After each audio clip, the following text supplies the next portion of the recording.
In the name of Allah, the Beneficent, the Merciful, I begin with the greeting words of paradise. Assalamu alaikum wa rahmatullah. And we want to extend special greetings and hopes of peace and understanding to our non-Muslim friends who are gathered here tonight, those who may be passing through the hallway, those who may look in the window. Wherever you are, we also greet you with the greeting words of peace.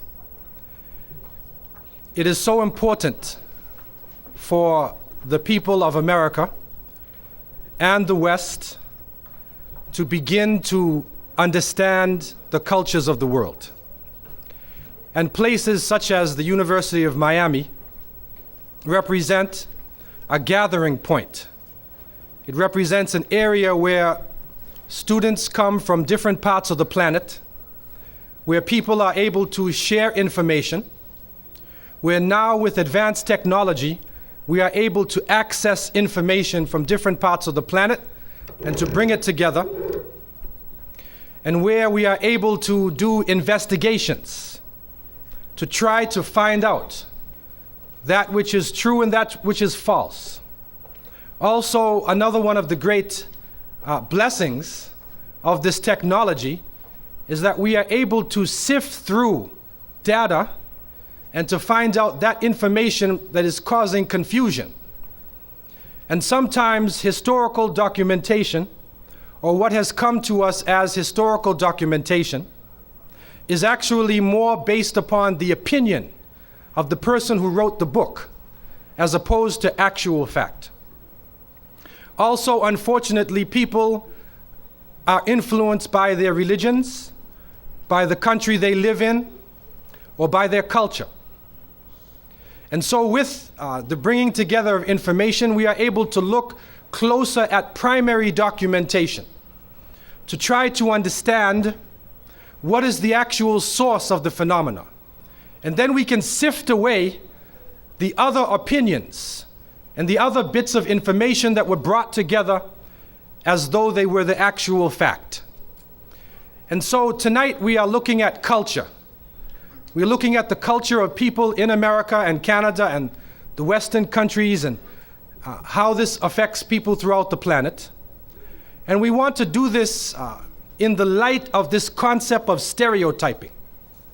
Because this concept of stereotyping has had a very difficult or critical effect upon the cultures of the people who lived here in the Americas over 500 years ago or more, the native population, also African American people. People of all different nationalities have found themselves at one point and another being stereotyped.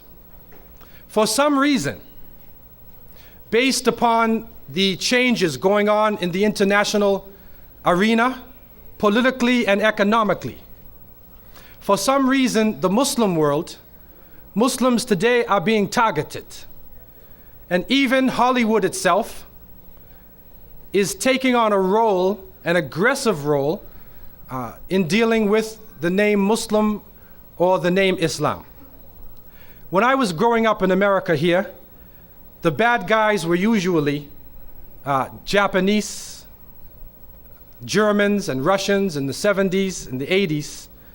And of course, the native people, that's a given. They were always portrayed as being the bad guys in the movie. So the cowboys and the military people had to rescue the free world from the danger. Today, we find that the bad guys usually are Spanish drug cartels, Afro-American gangs, Jamaican posse. But today, the most sinister character that you could bring to the screen is the Arab terrorist. He seizes his hostages, and he will not release his hostages unless his comrades are released from the prison.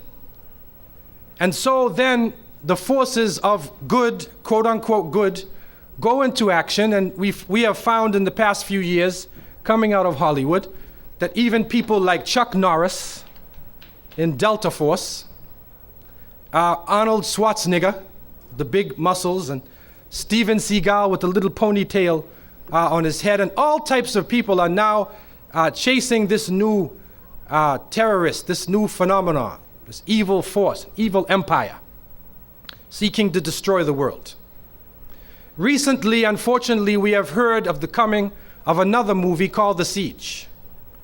And in this movie, which will be starring Bruce Willis and Denzel Washington and others, it is portraying germ warfare, chemical warfare in New York City. And so the FBI and the CIA and the American military are dispatched to try to deal with the new terror. They put their heads together. And unfortunately, the movie shows soldiers coming in, breaking into masjids, houses of worship of Muslims, and dragging out women with scarves on, taking people from their worship. And Muslims are being portrayed now as this dangerous international force. What is setting a new precedent in this case is that, from what we understand, these Muslims are put into concentration camps in America. This is a very serious issue. For those who have understanding of World War II, understand that when the United States government declared war on the Japanese and the powers with Hitler, anybody who was from that nationality, who was considered to be a threat to the internal security of the country, could be put into jail. And Japanese Americans, Japanese Canadians, even though they may have been loyal to the government, were put into concentration camps. Also, those of us who lived during the 60s, when the rioting went on, when after Martin Luther King had been killed and cities were being burned, also realized that there were concentrations set up for African Americans, that if the riots got out of control, there was a plan that has come forward now, and all of the nationalist organizations were broken apart, infiltrated, the leaders were killed and sent into exile. And there was a specific plot that if the African American population became too volatile and out of control, that they, or at least the more negative, volatile elements within their population, could be put into concentration camps in America. So the fact that these concentration camps existed, and the fact now that Bruce Willis, after fighting against aliens and meteors and comets and fighting everybody and saving America, now wants to save America against the Muslims. This is the furthest thing from reality. Because the reality is, Muslims are not a tiny group of people trying to destroy the world. This is a complete stereotype. Muslims make up 23.1% of the Earth's population. This is not a tiny cult in the Middle East. This is an international phenomenon. There are over 60 million Muslims in China, over 70 million Muslims in the former Soviet states, millions of Muslims in Europe. It is the majority religion on the African continent. And Islam is probably the fastest growing religion here in the Americas. There are millions of Muslims throughout the world. And for those who used to think that Islam was a racial religion, in the sense that it was the religion of Africa and Asia, we found out in the Chechen struggle that the Chechen people, the people of Chechnya, who resisted the Soviet government, are pure Caucasian people. They live on the foot of the Caucasoid Mountains. And so those ancient, or those old, outdated anthropological terminologies, how they used to categorize us, even here in the University of Miami, as being Negroid, Caucasoid, Mongoloid, and so forth and so on. This is outdated. But still, if you go by those terminologies, which don't really make sense, there are Muslims who are Caucasian people who led one of the strongest resistance to oppression of the 20th century. And so therefore, this is not a racial religion. This is not a cult-based religion. This is an international phenomenon. And the most important aspect about being a Muslim is not wearing certain clothing. It's not eating certain food or speaking any language in particular. Islam is the religion of Tawheed, which means the religion of the belief in one God. And we are taught that this belief in one God was shared by people throughout the planet from the beginning of time. And we are taught that the Prophet Muhammad ibn Abdullah, peace and blessings be upon him, was the seal of a long line of prophets and messengers who came to every nation and every tribe. In the Quran, the book of scripture of the Muslims, in Surah An-Nahl, in verse 36, it tells us, وَلَقَدْ بَعَثْنَا فِي كُلِّ أُمَّةٍ رَسُولًا أَنِ اعْبُدُوا اللَّهَ وَاجْتَنِبُوا الطَّاغُوتَ. And we have sent to every nation a messenger that they would worship Allah, they would worship the Creator, and they would stay away from false gods. And so we find that monotheism is not the property of any particular group, but it is the property of the whole of humanity. Those who have had the opportunity to travel have found that monotheism has been shared by people in all countries of all different languages. I had the opportunity to travel in many countries, and I questioned the historians and those people who were keeping the culture, the local culture. And I found that even in China, the concept Shang Ti in Mandarin Chinese refers to the one God. That even the ancient Vedas, within Hinduism, there is a belief in one God, because Hinduism itself is not one particular belief.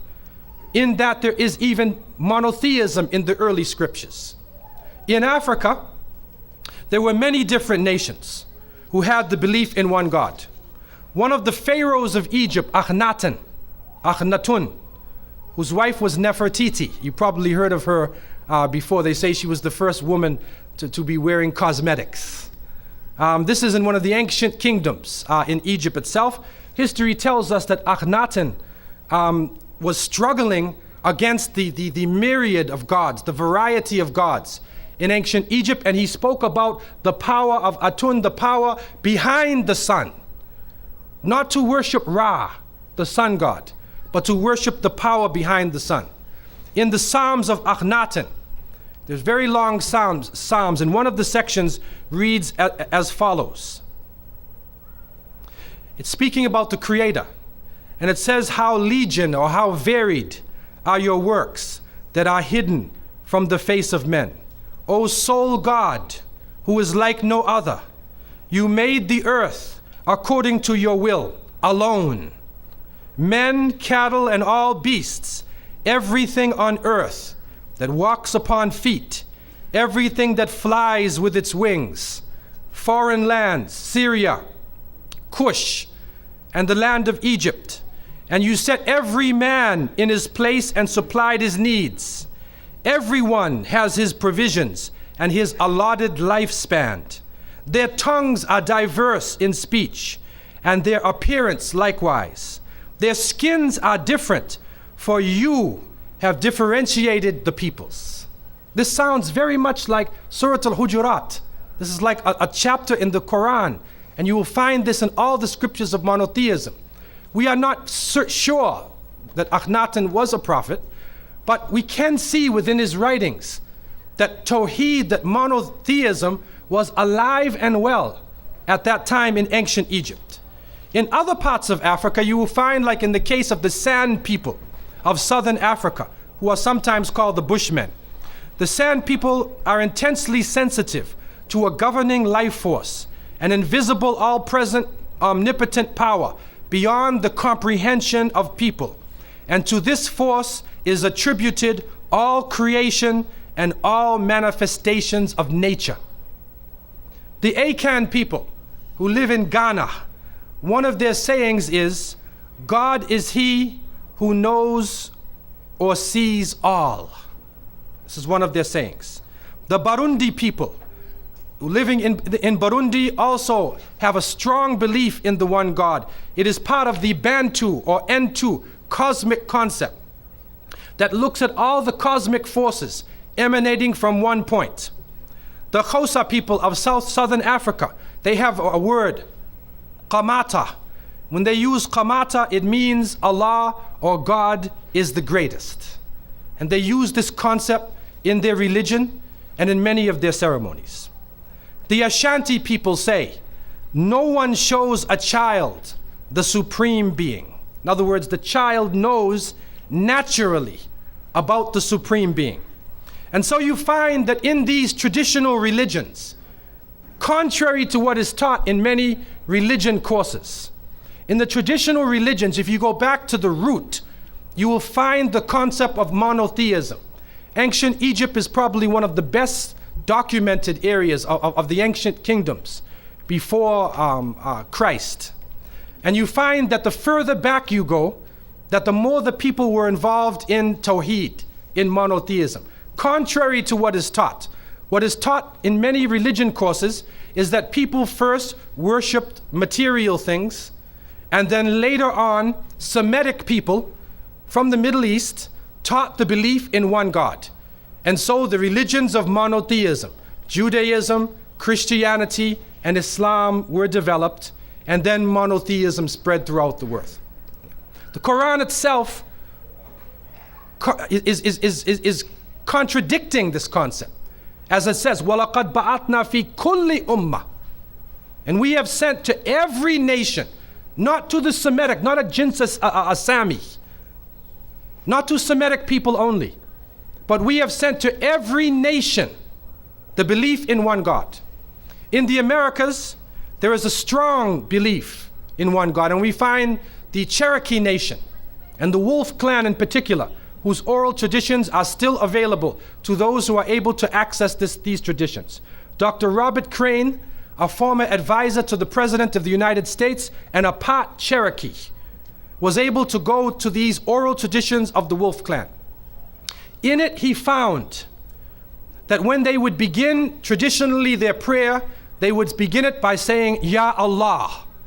Now, he was a Muslim, or he is a Muslim. And for many years, people used to think that this was maybe a Hebrew saying, a Semitic saying. It is Semitic, but it is Arabic. And the Cherokee people looked to the east. The Cherokee people recognized there were people coming across the ocean long before Columbus. They used to have dwellings in America with over 100,000 people, 3-story buildings. We don't understand this about the Americas. We're stuck with stereotyping that gives us this concept of native people being savages who are only living in huts and had no religion, had no concept, and needed to be civilized. This is part of the racist, imperialistic type of history that has been taught over the years, which brainwashes people into disrespecting themselves, and even to look at documentation and not be able to extract information from this documentation because their minds are so brainwashed and they're so paranoid. The reality is that the native people here in the Americas had strong cultures. They had philosophy, pyramids, and even from the Americas itself, the concept of Tawheed, the concept of one God, was alive and well. And so it is our belief as Muslims, and many historians also take this concept, this belief, that when you look at the religions from the beginning of time, we have to recognize that there was a constant struggle going on between those who believed in one God and those who believed in many gods. This struggle has always existed with human life. We find it more intense at different points in time. But what is important for us to understand is that in America today, we are sort of a hodgepodge, melted down mixture of hundreds of cultures. And we call it American, or we call it Canadian. But nobody is really sure what it actually means. And now that we're going into the 21st century, it is important for us to be able to separate the different elements within that culture and to recognize the roles that these elements play. In this struggle that went on from the early days of human life, there were people who put their worship in the natural world. And so those natural objects that were around them, that appeared to be the strongest objects, they would worship through those objects. So in other words, if people living in desert areas, in many of these areas you find a huge rock or a huge tree. And so many people would worship the tree or the rock, or they felt they would worship the cosmic forces through that tree or through that rock. In some countries that had large rivers, such as those who lived around the Nile, in the Nile Valley, or in the Niger River, or the Congo River, or the Amazon, those who lived around these powerful forces of water, we find that religion was developed around the river. And in many cases, people would worship manifestations of the river, even some of the animals from the river itself, hoping to appease the power and the forces in the river itself. Probably the most common form of worship in the ancient world was the worship of the sun. And that is for obvious reasons. The sun is obviously the largest of all of creation. And that when the sun comes out, the power of the sun, it gives light after darkness. It gives heat in the cold weather. It brings forth the life from plants. And so the sun itself, in a sense, is a life-giving form. And so those who were trying to figure out what is the source of our life, what is the source of the living beings around us, focused on the sun as the main object and developed within their religions a concept based upon the sun. And so we find this concept in all parts of the world. Contrary to some of the beliefs of people, it was even very strong in Europe. I mean, up until now, we still have during our week, at the end of our week, we have Saturday, and then we have Sunday, which is the day of the sun. And this is a concept that they used to have. And what is important for us to understand, especially when we're dealing with young people who tend to be caught up just in images coming at them, that the images within many of the holidays that we have got a number of streams. And especially you could say two main streams that are coming in. There is a stream of monotheism, and there is a stream of polytheism, of those who worship many gods, and those especially who focused on the sun god. In the winter season, around December 25th, the people celebrated the winter solstice. And those of you who have lived in the north, I'm coming from Toronto, Canada, there's 4 seasons, not 2 or 3 like you have here. There's 4 seasons. And these 4 seasons in Canada are very distinct seasons, although El Nino and La Nina are changing that also. But they're very distinct seasons. And so within these seasons, there are certain high points or low points. And the solstice time is the time when the essence of the season comes about. And so the winter solstice would come about somewhere between December, in December, from December 21st, and it goes all the way to around January 6th or so. And so the people of the north would celebrate different holidays, have different occasions based upon the winter solstice. Put yourself in the northern countries. I went to Norway and spent some time with the Muslims in Oslo. May Allah subhanahu wa ta'ala help them. They're really far up north. And also I had the chance to go to Alaska, and there's Muslims in Alaska. Now, when we were there in the summertime, and it was time for Salat al-Maghrib, and we looked outside, and the sun was still out. Somebody looked at his watch and he said, well, that's sunset, and it's time to make Maghrib. So we made Salatul Maghrib that is normally made with the sunset according to the watch, and the sun was out.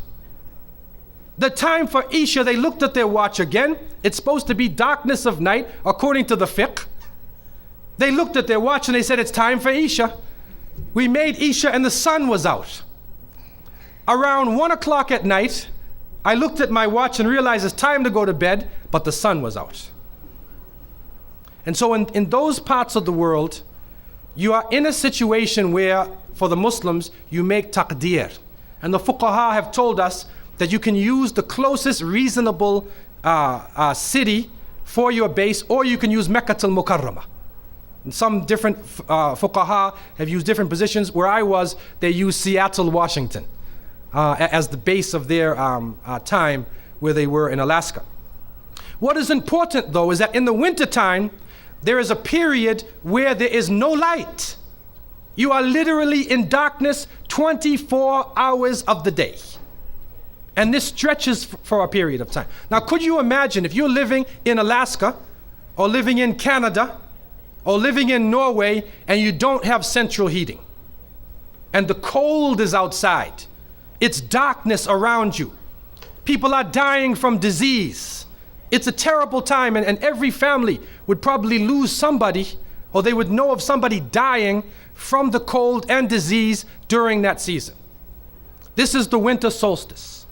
And so when the sun starts to come out, the people now are looking at the sun as a life-giving force. And so during that time, a number of ceremonies were held in northern countries. In the far north was the Feast of the 12 Nights, which stretched from December 25th to January 6th. Also in ancient Greece, there was the Bacchanalia, which was held for their god Bacchus, the god of wine and sport and play. The Romans had the Saturnalia for their god Saturn, their main sun god Saturn. And so you find during these times that the people held ceremonies in the north. They would burn bonfires. The light was important, the fire, because the fire represents the light, the life-giving force for those who worship nature.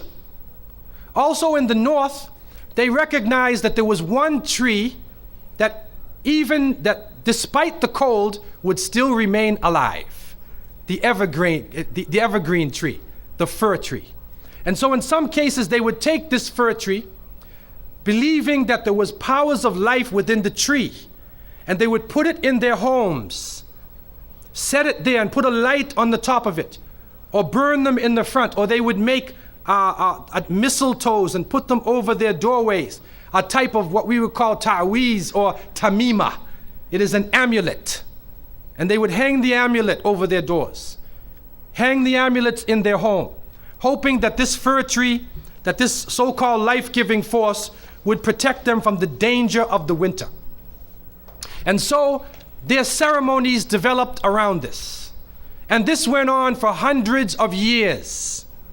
We also find in the ancient northern countries, we find the Druids and the Druids of the north. And they carried out special ceremonies surrounding the mistletoe and surrounding the fir tree and the beliefs, and they would meet within circular areas. And they had a secretive cult that spread throughout the far northern countries. One of the interesting individuals, and you can look this up if you can find it in the dictionaries or encyclopedias, is a man called Mithra or Mithras. This is a very mysterious character. And when you look at history, you find that this individual called Mithra was born on December 25th. His day of the week was the 7th day of the week, that we still call Sunday. He was supposed to be the son of the sun god himself, and they had a special sacrament made up of bread and wine, and they would make this drink during this time, and supposedly he died for the sins of the people. Sounds familiar, doesn't it? But when you try to find Mithra or Mithras in the encyclopedias, they, through state intervention, erased the name. Why is this?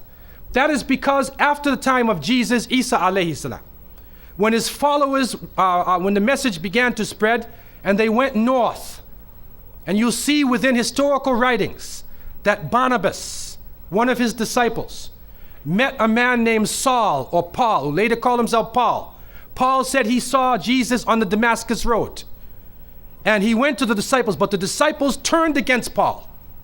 Only Barnabas stayed with him. But when Paul and Barnabas went into Greece, Barnabas left him. Now, what is the reason why they all left him? What are the concepts coming through Paul? Many people say, well, they left him because he was Saul before and he used to torture the early followers of Isa alayhi salam. But also you can see, and if you look at present day Christianity, that most of the concepts of the Trinity, of the blood sacrifice, the original sin, and most of the concepts which relate to more than one God are coming through Paul. The preachers are quoting Paul sometime more than Jesus during their sermons. And so Barnabas left Paul. And somewhere in the early days, in Rome or Greece, somewhere in that area, those missionaries who were teaching the teachings of Jesus, Isa alayhi salam, met with this force coming from the north. And so you will see in ancient Roman history that in some cases the Roman emperor would go out to the Colosseum and the gladiators would be fighting each other and everybody's cheering for the gladiators. Sounds like one of our football games. They would go to the Colosseum, right? And the gladiators would fight. And then if one of the gladiators was down, and they would look at the emperor, should I kill him or not? And if he wanted to kill him, he would go like that. Right? You know, that sign down. If he said keep him alive, he goes like this. You know how we use it today? Yes. Okay? He gives that sign. Okay? One of the terrible things happening during these rituals at the Colosseum is that they would bring the Christians out, literally men, women, and children, and feed them to hungry animals. They would take a hyena or a wolf or a lion and get it hungry and crazy and beat it and throw raw meat at it and then send it out on the people. And they would literally cheer and watch as the animal ripped the bodies apart. This is a terrible culture. Tear the bodies apart. And so somewhere along the line, somebody who couldn't take the torture, who felt that maybe we can win these people over, made a compromise. And you start to see changes going on from the early part of the Christian era in Southern Europe, where the major ceremonies held by the nature worshiping people are combined with Christian names and Christian ceremonies, and therefore what comes forth to us is a mixture with the two streams coming together, where you get a monotheistic name or a monotheistic character with a pagan ceremony. And so the mixture of this together is what is giving us the present day holidays that we see. Number one, we understand that Isa alayhi salam, according to the different reports of the different scholars in many religions, he was not born in the cold weather. History shows us that he was born during the warm weather. Even in the Christian traditions, they have the belief that the shepherds were tending their flocks outside. And in Palestine, you cannot keep your flocks outside. In the wintertime, in the evening, you bring them in because it's cool at night. And so it was the warm weather. It was also the time of the taxes in the north. In the story coming in the Quran, when we see the mention in chapter 19 in verses 24 to 25, and we see the mention of the story of Mary, because it is the belief of the Muslims that Maryam, may Allah be pleased with her, was a virgin, and she had dedicated her life to the worship of one God, prayer and fasting, and by the power of Allah, that the Creator breathed His Spirit into her, and she conceived Jesus. He said, be, and it is. She conceived Jesus, Isa alayhi salam, without a father, without a man. That is a belief of Islam. It is also a belief that when she felt the pain of the pregnancy, that the angel came to her and told her to go outside of the city. She went outside of the city to a remote area, and there she found a palm tree, and she found water. And it was speaking about rutub, janniya. It was speaking about a type of rutub or a type of dates. And those who know, who have lived in the desert area, know that when the dates become ripe, when you start to see the color of the dates change, because dates are not brown, you know. Dates are originally red and they're yellow, they're other colors, but they turn the brown. It's at the height of the heat that the dates become ripe. And so it's at that time that she gave birth to Isa alayhi salam. So from different points of view, different historical points of view and different religions, we understand that Isa alayhi salam was not born during the winter season. He was born in the warm weather. So who was it that was born in the winter season? What is that? Who is that character now? Let us become detectives and try to find out the answer to this problem. Number one, you have to understand this concept of Saturn, the concept of Bacchus. When they are portrayed by the different artists who drew pictures of them or the sculptures, they're usually portrayed as a heavy-set man with a white beard. And when in the Sistine Chapel, Michelangelo drew his picture, you could see the long flowing beard, and there are actually pictures of this man on a sled being drawn by snakes with wings. Snakes with wings. Snakes do not normally fly. But in this case, the snakes have wings, and the heavy-set man is on his sled being drawn by these flying animals. Sound familiar to you now, doesn't it? He's being drawn by the flying animals. He's performing miracles. He's coming out on December 25th, which is not the birthday of Isa alayhi salam, has nothing to do with Christianity. It is the time of the Bacchanalia and the Saturnalia. And he is representing riotous fun, drunken revelry. And so what happens on Christmas, the Christmas season, especially in America, people today are not even thinking about Isa alayhi salam. They're not even thinking about Jesus. They're looking how they can get drunk. On Christmas, what is going on? In the Caribbean and many parts, if they offer you a Christmas pudding or Christmas pie or Christmas drink, watch out. Because it's probably laced with rum or wine. That's the spirit of the season.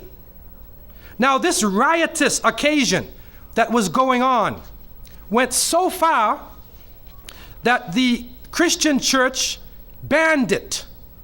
And the Church of England, according to historical sources, actually banned it all the way to 1647. It was prohibited in England to celebrate Christmas because they saw Christmas as being a pagan holiday.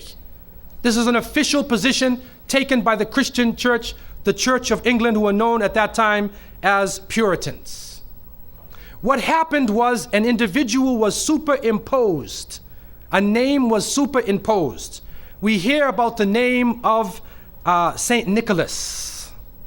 Saint Nicholas. Now, according to some historical reports, Saint Nicholas was a Christian bishop who lived in the 4th century in Asia Minor, which is now known as Turkey. He was a very thin man, very austere. He used to spend his time in prayer and fasting, and he loved children. And he spent his time dealing with children. And because of this now, his name, some believe, was imposed upon that day, and Saint Nicholas or Saint Nick comes into that position as being the main man of the day. There's another concept, which is even deeper than that. And that is that Saint Nicholas himself is actually coming from the ancient writings of Beowulf. And in these writings, which are done in the Scandinavian region, we find the name Nick or Nickel or Nicker. He was known as a demon, the demon of the north. He was known as the evil spirit of the north, the name of Odin, the evil principle. And so in Germany and in many of the northern countries, the people actually looked upon this so-called Saint Nick as being an evil force, and they would tell their children in the wintertime, don't go outside, because if you do, Nicholas will come along, Nickel will come along, he'll capture you, put you in his bag, and take you away. And so they used it as a negative concept, in Isaiah, in what is left of the Bible, in chapter 4, in 14:13, the devil is known as the prince of darkness. And it is an understanding that his throne, the seat of his power, is in the north. Somewhere in the north is the seat of power of this evil. And so the Germans also, when they depicted this Nicholas, or this Pelsnickel, as they would say, Pelsnickel in German, it means a furry devil. When they depicted him, they depicted him as a man with red fur. He had red fur coat, and his base was in the north, and he was the essence of evil. And the Church of England till 1647 took the position that this celebration could not go on. So what we are actually seeing is that the Christmas occasion was actually the time of evil. It was the time of the belief in the Saturnalia and the Bacchanalia. And because of this, they shifted the occasion to New Year's Eve. They shifted all of their feelings and their merriment and their evil to New Year's Eve. Now, before we go to that, looking back at Christmas, what is happening now in Christmas season? I don't know what goes on in Miami, but in the northern cities, on Christmas occasion, they put lights around and Santa Claus parades. Do you have a Santa Claus parade here? They have Santa Claus parades, and St. Nicholas is outside, and he's in the streets, and everybody's talking about St. Nicholas, and the poor children are taught that St. Nicholas is going to come down your chimney. Most people don't have chimneys in Miami anyway, but a 350-pound man is going to come down your chimney and bring you presents and keep his clothes white and red, and go to all of the homes in the area and put presents in your stockings and put presents under your tree, and then fly back out into space. And the poor father who sweat and toiled all year to get you the presents, gets no credit for the present given to the child. St. Nicholas comes down the chimney, gives you this present, flies off into the night. And many of us were raised thinking, believing in this. Some of us would sneak into the night and look and see our father putting the present under the tree. We knew what he was doing anyway. But you went along with it, and the people say, well, it's Christmas. Don't you like to have fun? You want to stop the children from having fun? What kind of people are you? But what are you teaching the children? You are using the name of Jesus, using the name of Isa alayhi salam, and you are using a figure who historically is the devil. The devil himself, wal-iyadhu billah. They are using his figure, and he has now taken over the Christmas season. Christmas now to most people means materialism.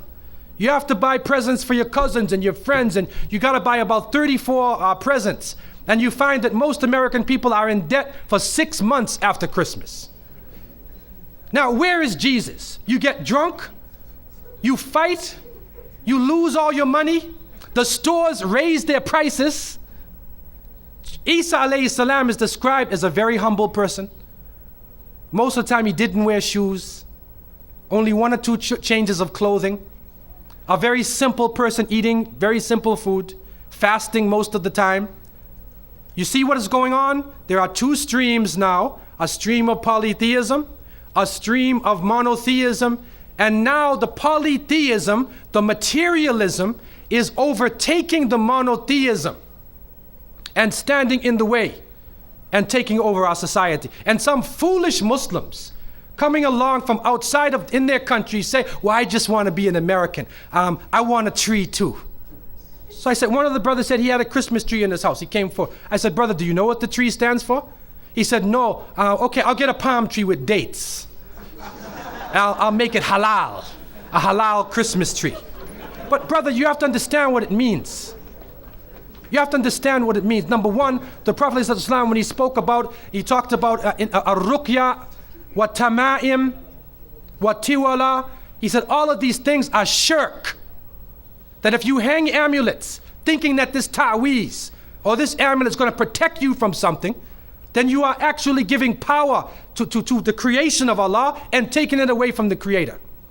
If you think that by making some spells, going to a magician and asking them to put a spell on someone, you want to get married. So you go to the Sahir and say, put a spell on Ali, I want to marry him. Put a spell on Zainab. What kind of marriage are you going to have if you go to the magician?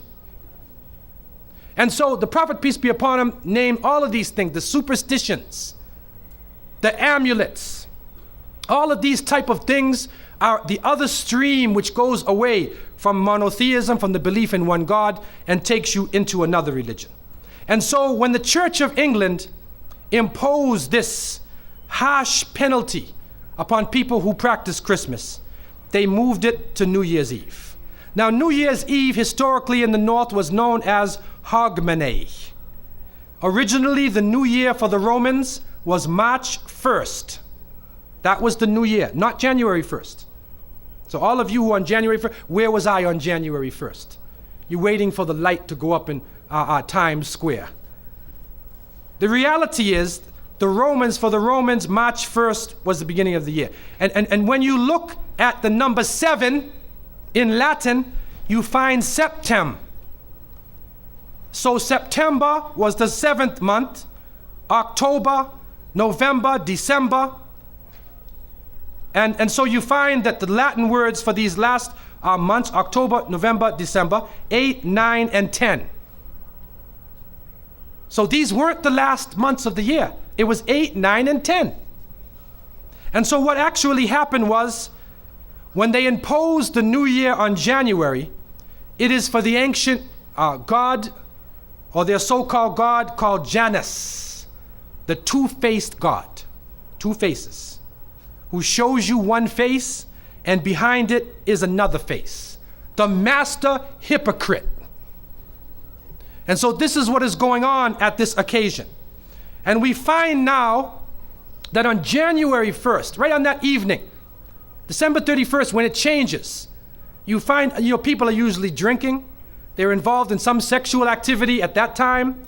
The whole concept of Jesus and monotheism is lost. It is the other religion. What is also interesting for us to remember is that after January, in February, that somewhere around the middle of February, there was a celebration that was known by the ancient Romans as the Lupercalia.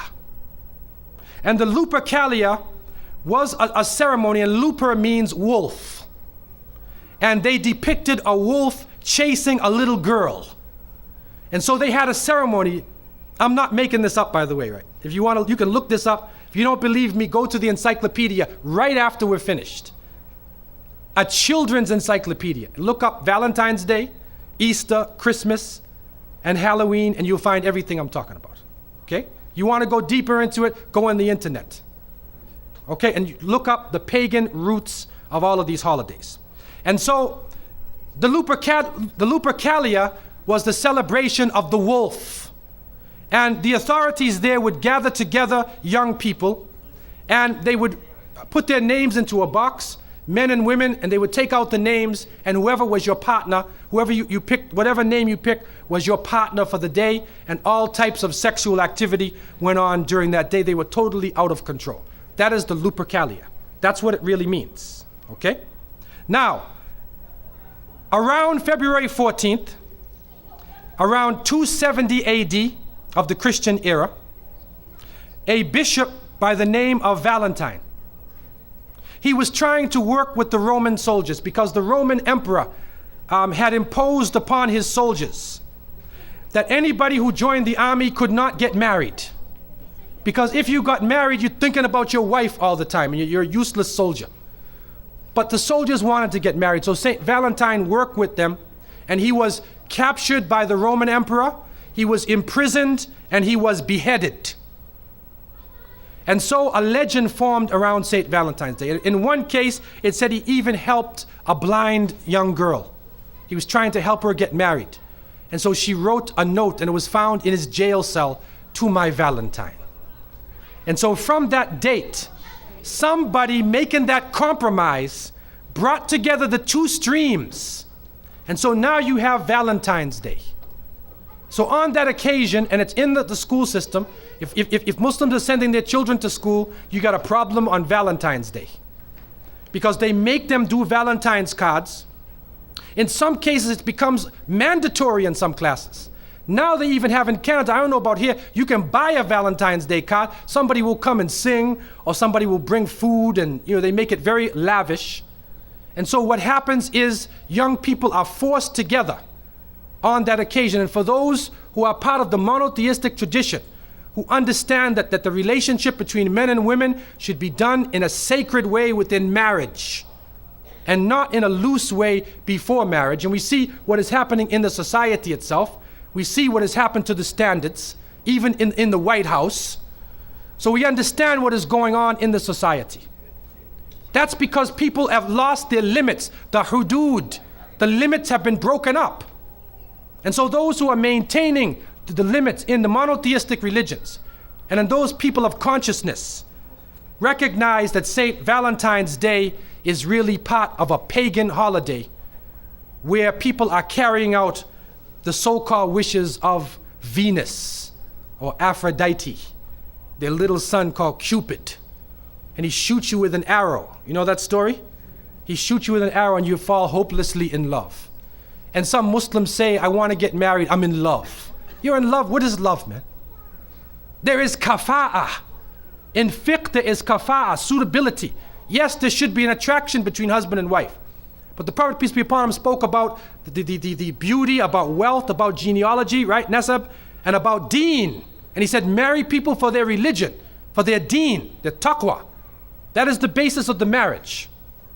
And so, St. Valentine's Day is another time that we have to take a stand.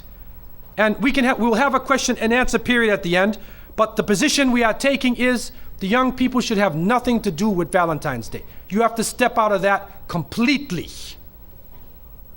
In Christmas, another problem faces us. What do you do?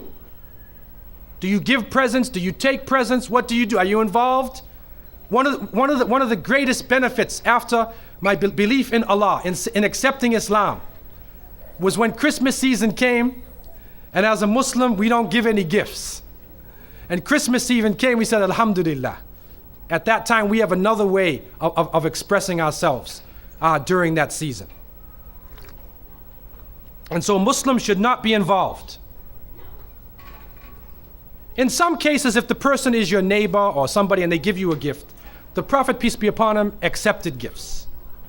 So it is possible to accept a gift as long as you're not involved in the ritualistic parts of the occasion. But if you want to give a gift, give it at another time during the year. So they understand that we have other things. We have our Eid. We have other times. Let them invite them for food during the Eid al-Adha. Give them something at that time. Give sadaqah at different points in time. Now, as we go toward the spring season now, we're following their calendar. We find that the spring solstice season comes about. Now, this is another very powerful season. In this time, the darkness and the cold are leaving. And now the spring is coming. Light has returned. It is the resurrection of life after death. And so with the light and the water and the rain, life then becomes, and those trees and plants, in Canada, we lose all of our trees and plants in the winter. You probably don't down here in this region. But up in the north, all the trees lose their leaves except for the evergreen.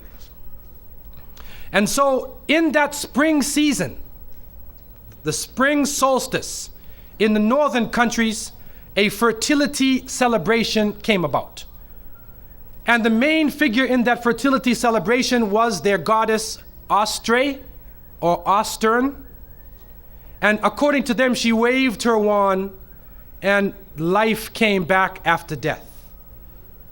And so the symbols of that occasion became rabbits, bunny rabbits, chickens, eggs. You take 2 rabbits and put them in the backyard, and after a couple of days, there's rabbits jumping around everywhere in the back. It's a fertility symbol. And so therefore, this became the symbol. Now, the compromise.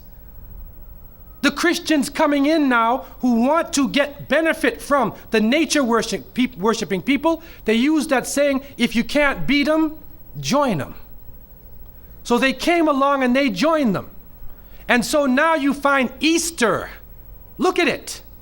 This is supposed to be the time of the death and resurrection of Isa alayhi salam, but it is the pagan rite of the resurrection of life after death.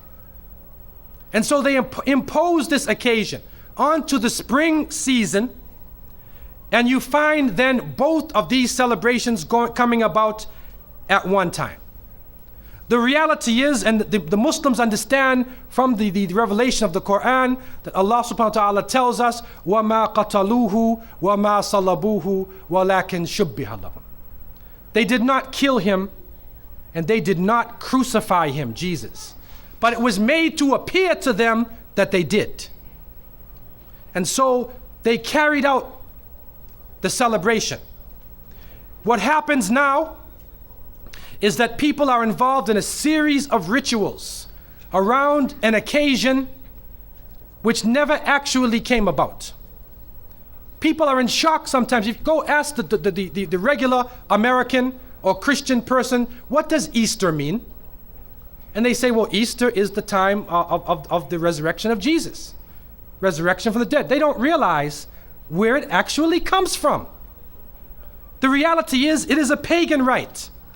And it is based upon that concept of looking at the sun as the main aspect of life, because the sun again plays a powerful role during that season. In Europe also, during that week, you had Palm Sunday, Ash Wednesday, Good Thursday, Good Friday. There's a number of occasions. You can look them up and find them. On Good Thursday, you find many of the people, what they did is, in the north, they wouldn't bathe all winter. And so when the spring came, they said, now you got to take a bath. So you take a bath. They literally would go into the stream and take a bath, peel off their clothes, and then put on new clothes for Easter Sunday.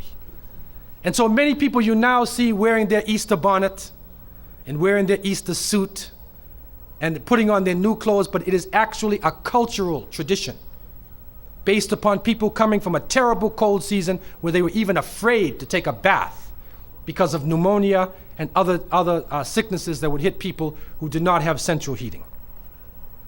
And so it flows, it continues to flow, and we begin to understand now that there are actually two streams.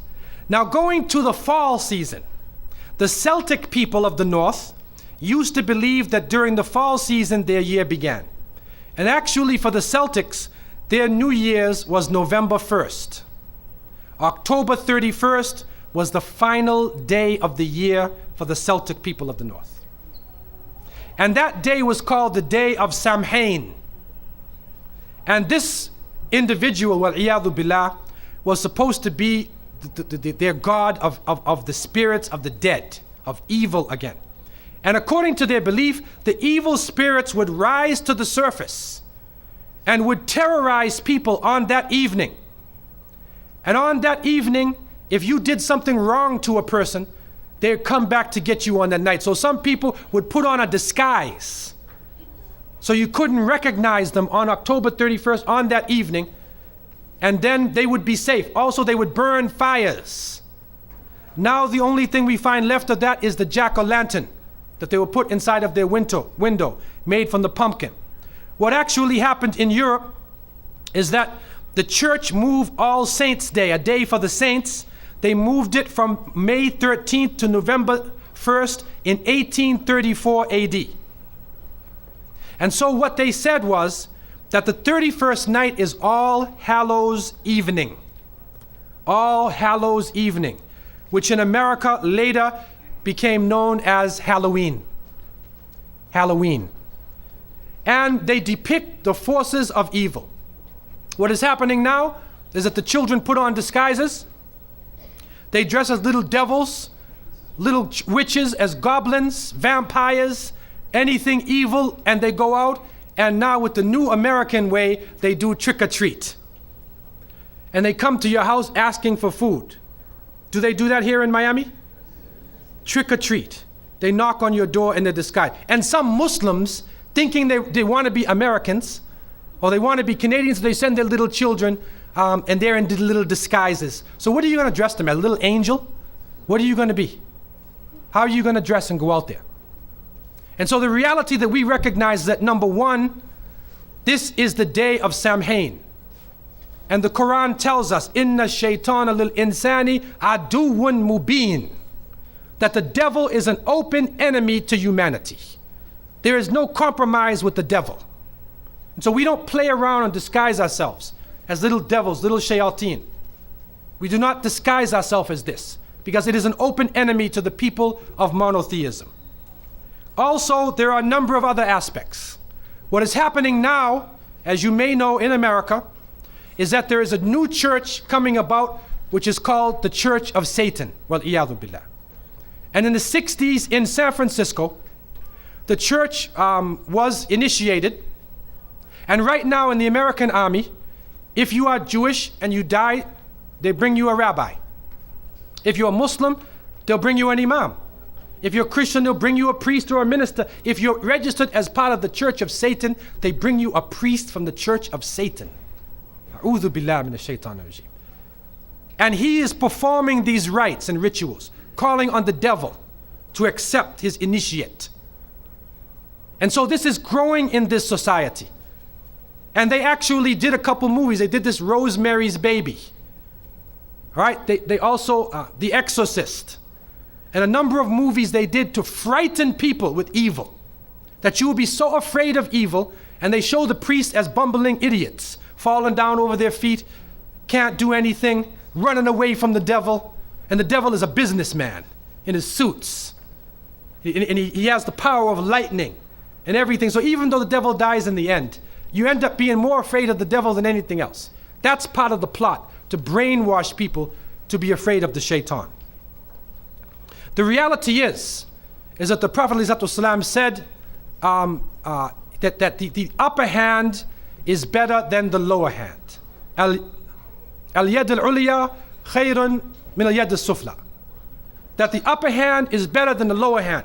What that means is you should be the one who gives and don't beg. That we should not be begging. And so to send a Muslim child out to trick or treat is a demeaning, lowering thing. You're asking them to beg people for food. Then they're dressed up as a way that they're not. Then when the candies and things come in the bag, how do you know what it is they actually gave you? Is it halal? Most of the candies today are made with gelatin, with glycerin. They're made with pork products. We had one person in our area, in the Boston area where I grew up, one person in our area, in our project, he used to sit back and he used to give everybody X-Lax. You know X-Lax? He'd give you chocolate and he puts X-Lax in the thing. And then he goes around and waits the next day to see everybody. So they can do anything to you, man. You have no control over the situation. You have no control. And what is also happening is that there are some evil, wicked-minded people who are attacking children on that night. I don't know about Miami, but in Canada now, they openly say on the television, do not send your children trick-or-treating by themselves. Do not go in darkened streets. Move as a group. Don't go to a house that you don't know the people on the inside. And there are literally groups of Satanists who are capturing children, and they're performing a rite, sacrificing the child on that evening of Samhain, supposedly to get more spiritual power. It's happening right now. And so from so many angles, Muslims should have nothing to do with Halloween. And if your children are in school, go to the teacher. Go to the teacher and make it clear to the teacher, we do not involve our children in these ceremonies. Even the Jehovah's Witnesses will go to the teacher and tell them, take my child out of Halloween. They don't even believe in that. Take my child even out of your Christmas. They're not involved in that. What can happen during these occasions, if you want them to draw pictures of pumpkins or, fall plants, okay. But we don't want to be involved in these confused rituals that are giving signals from many different angles.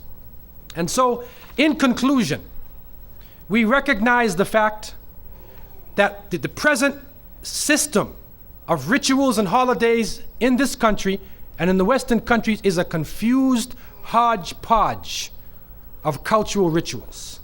And it is important for Muslims to have basira, that they should have the insight to look through affairs and do not just blindly follow the ways of the Christians and the Jews. The Prophet, peace be upon him, said, you will follow them. You will follow the people who came before you inch by inch, foot by foot. Even if they crawl into the hole of a lizard, you crawl inside there with them. And then they said, who are these people? Are they the Christians and the Jews? And the Prophet, peace be upon him, said, who else? And so it has come to pass. And you can't Islamicize these occasions. You can't use Arabic names and Islamic symbols to make it halal. We have to take a stand. And secondly, it is important for Muslims to cherish their own holidays. When the Eid al-Fitr comes, take the day off. There are some Muslims who go to work on Eid. They go to Eid prayer and they go to work. So what happens to your children? They don't have a chance to relax and enjoy themselves. Organize an activity. Bring their families together. Eat together. Do things together. Remember Allah subhanahu wa ta'ala together. Make it a happy occasion for them. They will remember their Eids. Eid al-Fitr, Eid al-Adha. If they don't, then they get involved in Christmas, in Easter, in Halloween, where even in the Christian tradition now, it is confusing. And many of the Christians now, Seventh-day Adventists, Jehovah's Witnesses, and many people are taking a stand. And they're saying, we do not want to follow the pagan religion. So what about those who have been blessed with monotheism? And so I want to leave you with these words.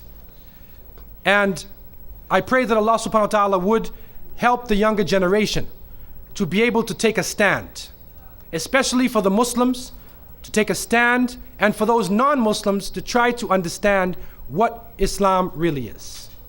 To try to understand that our society, what we are living in our society, our moral standards are being lowered to the point where if people of conscience do not take a stand, then we will be living in a state of confusion. In Canada, common law marriages are practiced more than regular marriages. In Quebec, in the French province of Canada, it has the second highest rate of common law marriages on earth is in Quebec.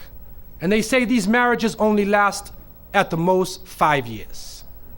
So if the families are broken apart, if children are being molested, if women have no sanctuary or protection in the society, even in the White House, if nowhere is safe, then the basis, the essence of the society itself is become rotten. And this will influence the economic situation, the political situation, all aspects of life. So I leave you with the thought that people of conscience should take time, study history, go back to the source of the religions, and you'll find that all of the religions are based in Tawheed, in the oneness of God. It will take you right back to the source. And when you think about a Muslim now, realize it's not somebody who's thinking about blowing up the Empire State Building. That's stereotyping, that's Hollywood. That's Hollywood. Islam is based on peace, submission to the Creator. When we meet each other, we say, Assalamu alaikum, peace be upon you. And we pray for peace for all people. That's a Hollywood fantasy. And we only hope that they would leave us alone and start chasing the aliens who they believe are their real enemies, and leave our community alone, deal with the aliens, okay? And let us live as human beings together in peace and in harmony. I leave you with this. أقول قولي هذا وأستغفر الله لي ولكم والسلام عليكم ورحمة الله وبركاته.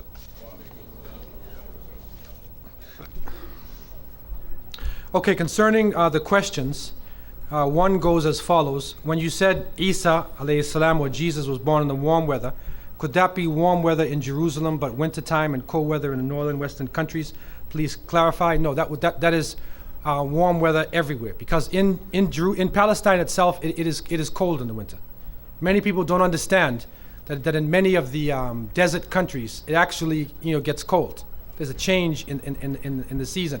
So the people who are living in Palestine and those regions, they know the difference between the heat of the summer and the wintertime. It's not cold like the north obviously, here in America. But there is a difference, and the historians, believe that all agree that it was the warm weather. Sometime in the warm weather, that means the warm season, following the solar calendar, right? The warm season anywhere in the world. Also, the question concerning the holiday Thanksgiving. There's a number of questions about that. It says, I don't agree with it. However, some of my Muslim relatives practice it. Comment, what about Thanksgiving? Well, there is some discussion of the fact that the native people here in this part of the world did have some gathering that they had at some point during that time. And in the northern countries, there's, during that season, it is the time when the plants are getting ripe and the harvest is there. And so people normally would take time out and thank the Creator. They would have some sort of ritual during that time of Thanksgiving. For Muslims, we don't follow any particular ceremonies to actually be following the day as a ceremony itself, because that would then put us into bid'ah. That would be an innovation. So we don't actually follow the ceremonies itself. However, thanking the Creator, we do that, we try to do that every time you eat. You should make dua, before that, and you should thank Allah subhanahu wa ta'ala for giving you the rizq, or giving you the provisions of the food He has provided for you. And for the people who are carrying this ceremony out, if somebody attends and the family is just having food, it's not really a ritual. If somebody just comes over to eat food and see the family, there's nothing wrong with that. What we are against is being involved in the ritual things of giving gifts, taking gifts, the trees and whatever. Just going over for a dinner itself, there's nothing really wrong with the dinner itself. It says, during the Christmas season, or during Christmas, could you explain why the complementary colors of red and green are paired together? That's a very good question. The green probably is standing for the life, evergreen. It's standing for the green of the plants themselves. The red, I know again, the image of St. Nicholas himself in the German belief is that St. Nicholas wore red. He had red clothing on. I'm not sure of the other concepts why they could use red, but the green normally does stand for the green of chlorophyll, of plant life. It stands for life itself. That's probably why they're using that. Another question is about Kwanzaa. This is a ceremony which is being held in the African American community. And those who understand our community know this ceremony was actually made by Dr. Karinga, right? I don't want to say Maulana. I don't know how he got this name, Maulana. But anyhow, Dr. Karinga, Ron Karinga. And those of us who lived in the 60s know him as a pork chop nationalist, who was involved in a form of nationalism, and he had his organization. And those of us who were involved in the struggle, there were some funny things went on in California. Actually, with Bunchy Carter, if you know what happened with the Panther Party, there was some funny stuff that went on during that time. So even to follow his leadership, even in the community itself, many people in the 60s would not follow the leadership of Ron Karinga. Secondly, Kwanzaa is just a thought. He just brought his thoughts together, and he said, well, we will mix together, we'll make the lights, and each day we will do a certain thing. And he just, thought up some good principles. And he made a ceremony about. So it's not a religion, and it's nothing that we should even have to do or feel that we have to do. Because it's not African either, by the way. There's no part of Africa they celebrate Kwanzaa. So it's only following Ron Karinga, when you're doing Kwanzaa. So as a Muslim, we definitely would not be involved in anything to do with Kwanzaa. And we have better things to do, and we should give Ron Karinga dawah, and inshallah he should accept Islam. It says, can you please explain the difference between Sunday and the so-called Sabbath day, Saturday? Well, the Sabbath, you have to remember, Yom Sabbath. This is something with the children of Bani Israel, that it is the day Yom Sabbath. You can look in Surah Al-Baqarah, the second chapter of the Quran, and in different places in the Quran where it speaks about Bani Israel, and at the Yom Sabbath, that they had to stop work during the day. They had to make their prayers, remember the Creator, and they were actually tested on the day of the Sabbath, when Allah actually sent fish jumping all in the water, and they weren't supposed to catch the fish. And so they use their mind and their guile in there. And so they put the nets out on Saturday and then brought the nets in filled with fish on Sunday. But according to Quran, they would change into monkeys and pigs because of trying to play games on the Creator. And so, but still the reality is, we respect the fact that the followers of Moses, Musa alayhi salam, that this was a very important occasion. It is the day of Sabbath, the Sabbath, and it had great spiritual meaning for the children of Israel. And there's a difference between that day. They were monotheists. The followers of Moses, Musa alayhi salam, are monotheistic people. And there's a difference between that day and Sunday. Sunday is the other stream. That's the polytheistic stream of the people who are worshiping the sun. So there's a difference now. Of course, now in our hodgepodge type of culture, we bring everything together. And we're just American. Saturday, Sunday, Monday, or Moon Day. Everything's all together now, and it's secularized now, so nobody cares about religion anyway. So I'm just thinking about going to work or getting off of work. So the question surrounding Thanksgiving, working in a school of young children, as a Muslim, is my duty not to guide these children in holiday activities like Halloween, Christmas, Thanksgiving, when it is part of the curriculum, or when I feed children at lunch and the meal is pork. Now what do I do? How do I deal with this? Okay, this is a very difficult situation because there are certain rules within the boards of education that you have to follow. But I think, in the Canadian Board of Education, I believe it's the same here in Miami, you can go to the rules of the Board of Education and you'll find that all of the constitutions of the boards protect the religion of all the people who are in the board. So as a Muslim, if there is something which goes against your religion, then you are not required to do that thing if it is against your religion. So the best thing to do would be to go to the Board of Education itself, speak to a higher official, and explain the situation, that the handling of pork, things like that, is against your religion. They understand that because of kosher type concepts. And also explain about Halloween and whatnot, and that you don't want to be involved in those occasions. Do it in a very sober, dignified way. And inshallah, I believe that they would let you not be involved in that, because they're realizing that this is against your religion. Yeah.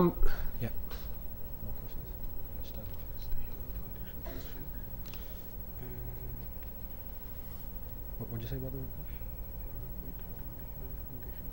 Oh yeah, okay. Now there's another question here, celebrating birthdays itself. Now there's a number of discussions surrounding birthdays. I mean, the birthdays were not celebrated in the time of the Prophet ﷺ. They were not celebrated. And actually, when you see the concept of the birthday with the candles and the light for each of the birthdays, that more than likely goes back to pagan worship through the fire and the sun god.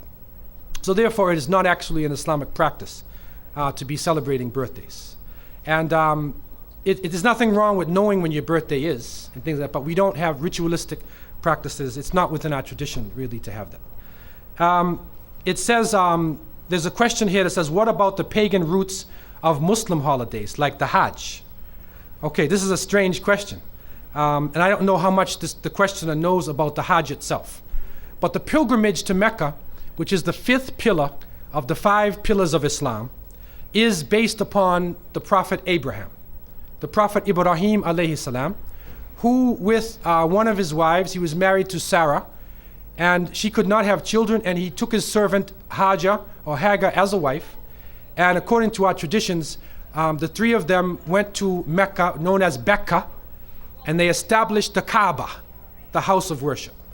And so during that time when Abraham alayhi salam left Hajar in Mecca and went back to Sarah, who was in the north, and Hajar ran in between 2 mountains. She was searching for water. It's very hot. And so the rituals, the manasik al-Hajj, the rituals of the Hajj are based upon the actual story of Ibrahim alayhi salam, what he went through, and also the temptation. He was tempted by the shaitan. The devil came to him, and so he stoned the shaitan. So all of the rituals during the Hajj itself are based upon monotheistic teachings. The Prophet Muhammad, peace be upon him, who saw himself as the continuation of the message of Moses, of Abraham, Moses, Jesus, all of the prophets of monotheism, he confirmed what was brought, and through revelation, he gave us the manasik al-Hajj, or the rituals of Hajj, which brought back to life the story of Ibrahim alayhi salam. And so Muslims come together with all of the people of the world, and they recognize their relationship with Abraham, with Moses, with Jesus, with all of the prophets through that pilgrimage itself. The black stone, which in some traditions it is said that it came from Jannah.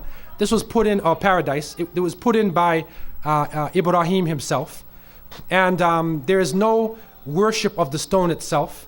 Even the Umar ibn Khattab, one of the Sahaba, said to the stone, because the Prophet Muhammad kissed the stone, and he touched the stone as part of the circumambulation of the Kaaba, and Umar said, you're only a stone, and it's only because I saw the Prophet, or I knew the Prophet peace be upon him did it, that I would even do this. So there's no worship of the stone itself, and it is not based upon any pagan religions that came before. I think that's a misunderstanding. Also, there is a question about, you have some non-Muslim friends, and you go out with them, but you're not doing anything haram. Is this okay?